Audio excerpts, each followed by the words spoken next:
grew up very aware of the fact that bad things happen in families close to home. We were a foster family, and many kids, several of whom are now my brothers and sisters, passed through my family having experienced various levels of abuse and neglect.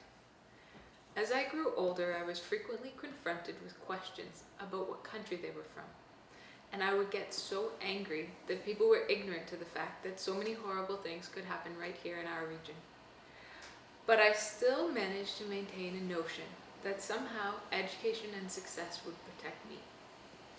I became an engineer, got a career in finance right out of school, and was well on my way to having it all. I met a guy who wanted to be a stay-at-home dad and was very passionate. We fast-tracked that side of life too, and next thing I know, I'm married, pregnant, cut off from family and friends, and his occasional angry outbursts have become physical abuse. I got out when my son was 20 months old.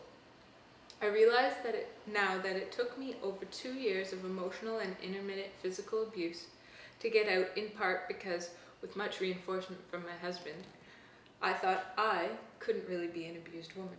After all, I was a successful, educated businesswoman. But I also now know that it took only 2 years to get out because I had so much opportunity going for me. The night I left, my husband and I fought over him neglecting our son.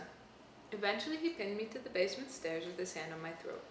Later, when I got away, I ran down the street, barefoot in the snow, until I found a neighbor who would let me in to use the phone.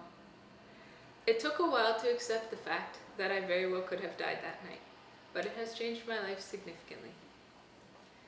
Being a survivor means being a lot of things I never thought I would be. Paranoid about every sound I hear, every person at the door, and every driver who has the misfortune to have to make 3 or more of the same turns as me. Being prone to emotional responses at inappropriate times. Being a single mom, juggling to balance work and childcare, and being alone because the thought of intimacy brings back the feeling of hands on my neck. Being a survivor has meant many positive things as well. I'm a better parent than I ever thought I could be, appreciating almost every moment and paying attention to all my son's ideas, words, and views. I have become more aware of the things we say and watch and how they shape the way children view themselves, others, and violence. And how I've had to have some very frank conversations I never thought I would be able to have with people about what they can and cannot say and do around my son. I think I spent most of my life being afraid to be alone and uncomfortable in my own skin. But the talks I had with my transitional support worker and the battles I've had to fight have made being alone not the least bit scary, and being me something I'm pretty proud of. I have discovered new hobbies and gotten back into things I love that there just wasn't room for with the abuse.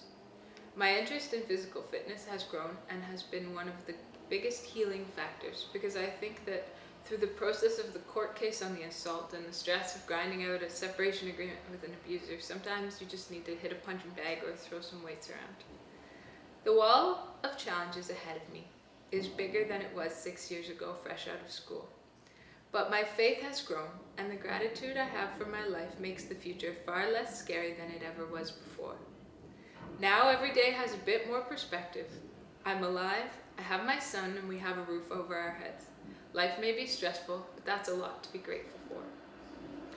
As a survivor, the thing I'm most passionate about is getting people to acknowledge that abuse can happen to anyone, regardless of race, education, or socioeconomic status, to break the stigma and get people to open their eyes to what is happening to themselves and others. Because in my view, abuse flourishes in silence and ignorance, but if we can get rid of this shame and open people's minds, then there will be a lot fewer horrible things happening close to home.